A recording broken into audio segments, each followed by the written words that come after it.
Karena kalau dia benar-benar nggak ngelihat, dia bilang dia melihat, itu orang bisa dihukum mati loh, Mas. Keterangan palsu nih, ya kan, saksi palsu, sumpah palsu ini. Harusnya dia yang dihukum. Halo, apa kabar para penyimak Keadilan di Negeri Plus 62? Semoga senantiasa sehat. Perlahan para ahli bermunculan, di mana sebelumnya ada Komjen Susno Duaji, mantan Kabar Reskrim Polri, dan sekarang ahli hukum atau pengacara kondang Koh Alvin Lim juga turut berkomentar dalam kasus Vina Cirebon, khususnya penahanan dari Peggy Setiawan ya. Sebelum lanjut video, kita baca komen-komen dulu. Yuk, ini ada dari Adi. Saya pernah mendengar slogan hakim, lebih baik melepas 1.000 orang yang salah dari penjara daripada menghukum satu orang yang tidak bersalah. Betul sih ini. Karena menghukum satu orang tidak bersalah itu kejam banget. Pertanggungjawabannya itu dunia akhirat. Dan bagaimana nasib dari orang tersebut. Dari Dante, orang secerdas dan sealim level almarhum Gus Dur saja pernah bilang, polisi baik dan jujur itu hanya ada 3. 1, Kapolri Hugeng. 2, patung polisi. 3, polisi tidur. Aku sedih melihat polisi Cirebon takut sama pelaku karena dilindungi karena mafia. Apakah sebagai masyarakat Indonesia bersatu untuk melindungi hukum Indonesia secara adil? Saya sangat hormat sama Pak Alvin. Inilah pengacara yang benar dan jujur. Salut memang sama Pak Alvin ini.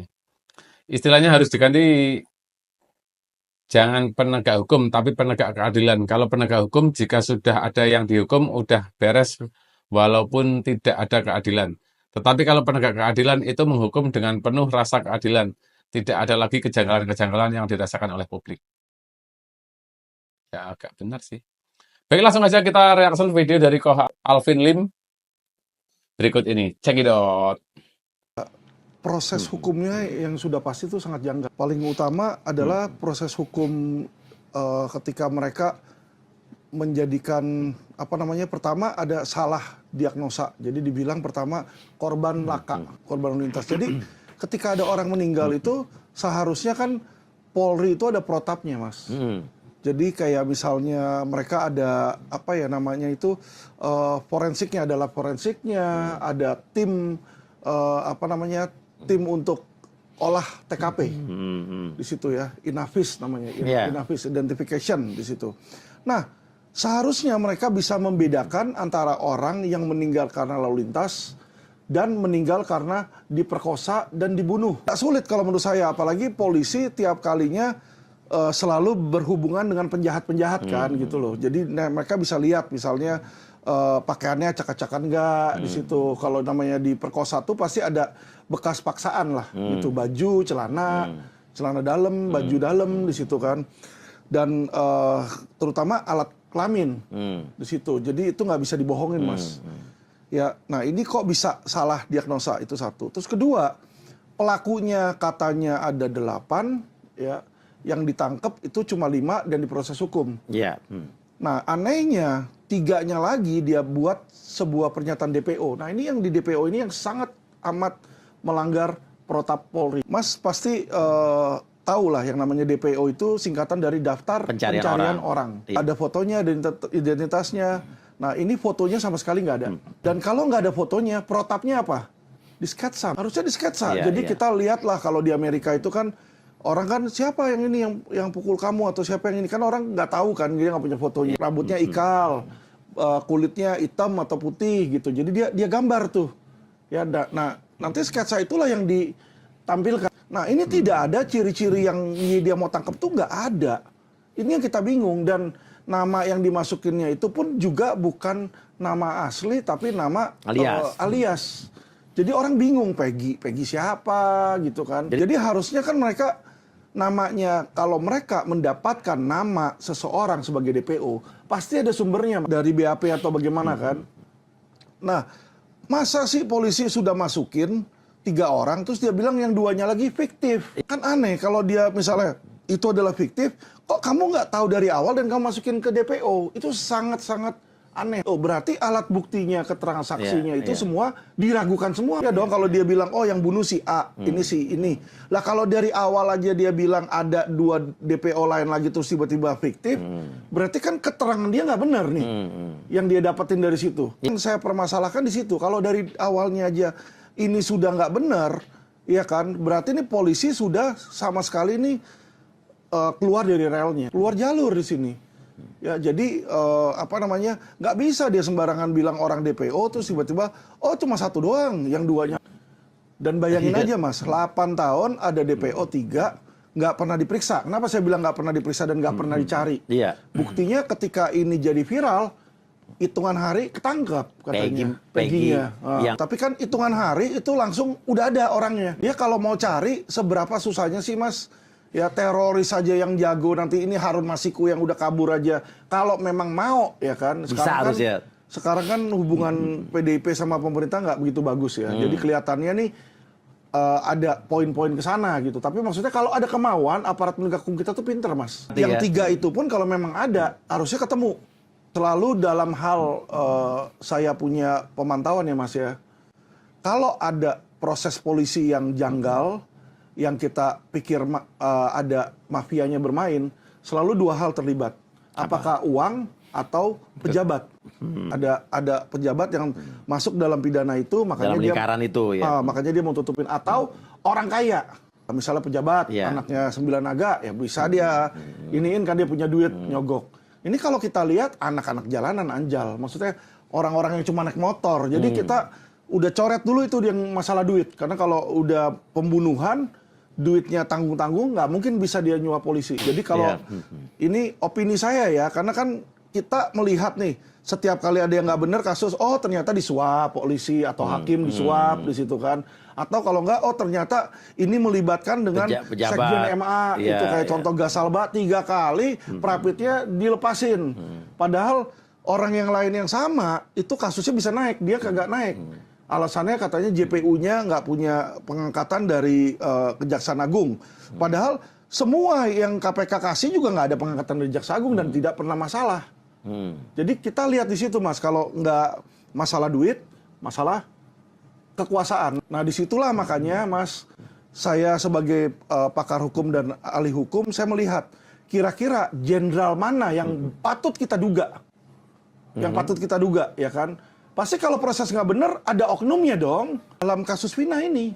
Jadi kasus Vina ini nggak mungkin bisa seperti itu kalau nggak ada orang kuatnya. Apalagi Mas, sampai presiden ngomong. Presiden lu bilang tolong transparansi. Ya kan? Berarti apa di situ?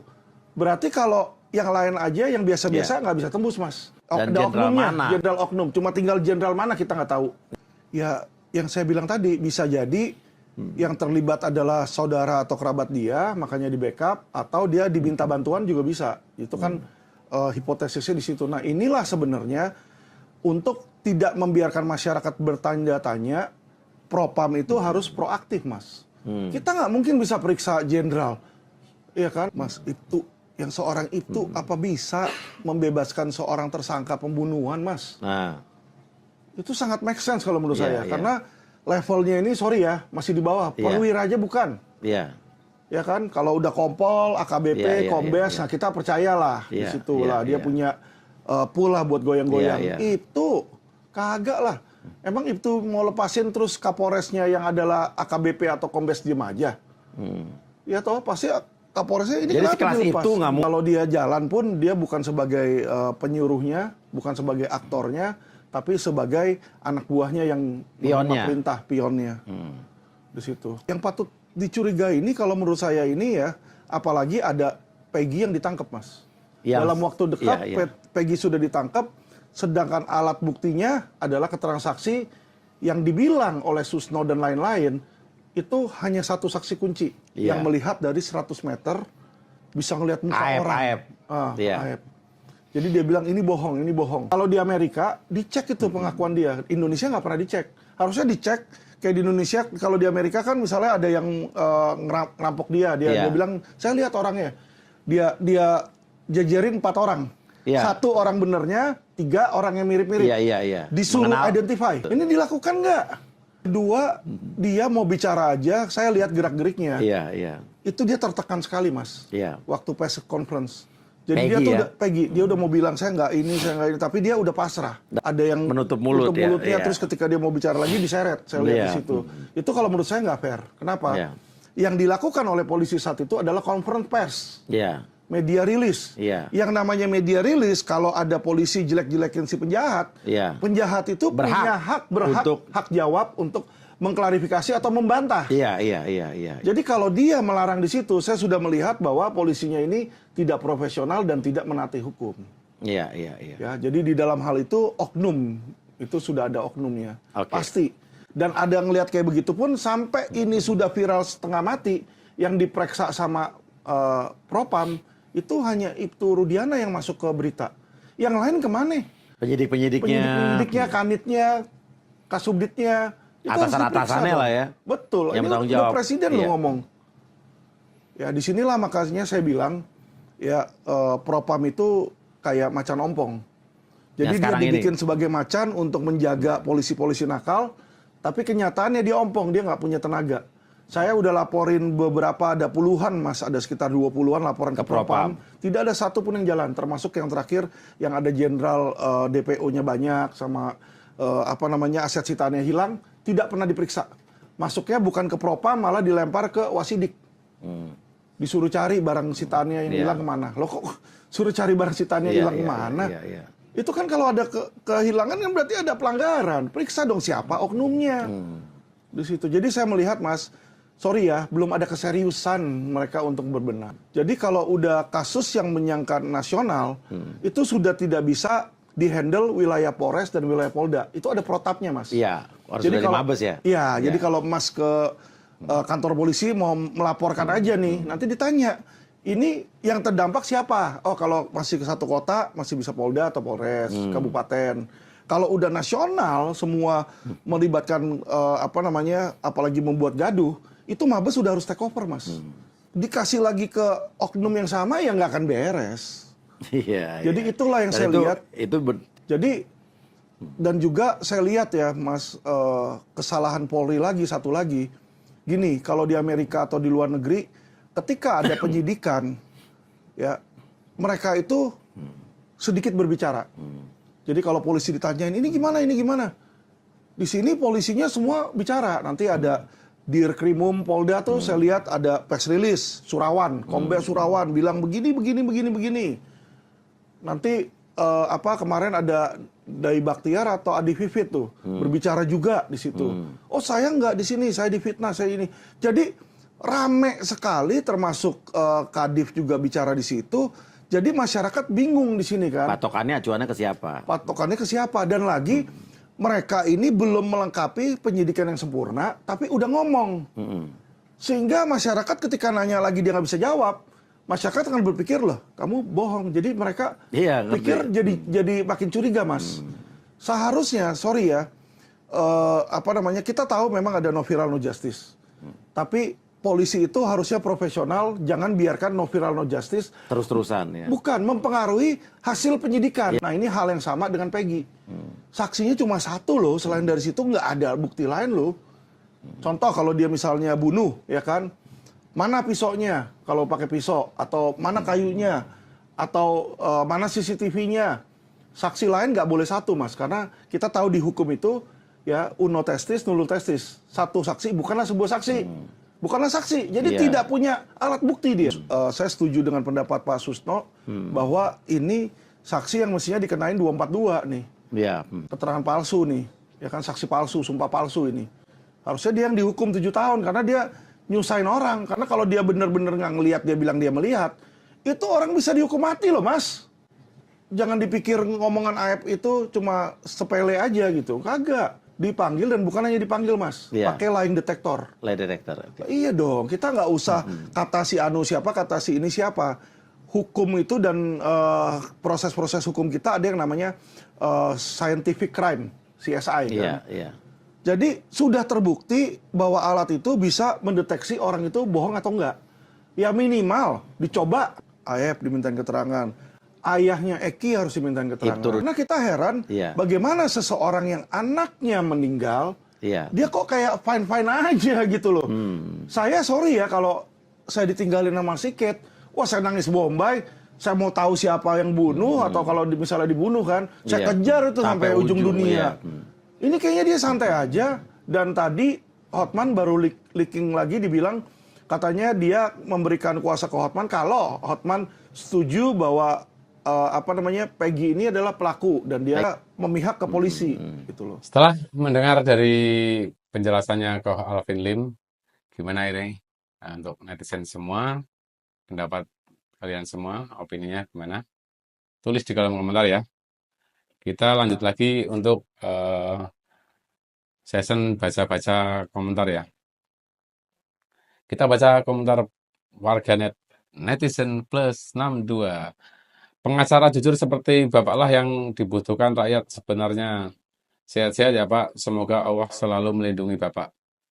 Mbok Yao TNI ikut turun tangan, dan Pak Presiden Jokowi atau Pak Prabowo segera dituntaskan, dan Peggy segera cepat dibebaskan. Wah ini menurut aku sih, setahu aku ya, kalau tugas dari TNI itu bukan mengurusi kasus-kasus seperti itu ya.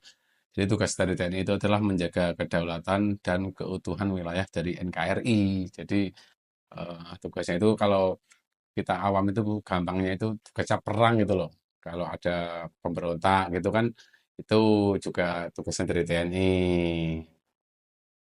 Jadi untuk kasus-kasus kriminal seperti ini kan menjadi ranah daripada kepolisian. Tangkap Aib telah memberikan keterangan palsu. Ini idola pengacara rakyat Indonesia Alvin Lim. Next generasi, kata anaknya Alvin Lim. Sehat selalu. Pak Susno dan sekarang Pak Alvin Lim. Aku padamu Pak. Aku juga pada panjenengan semua Pak.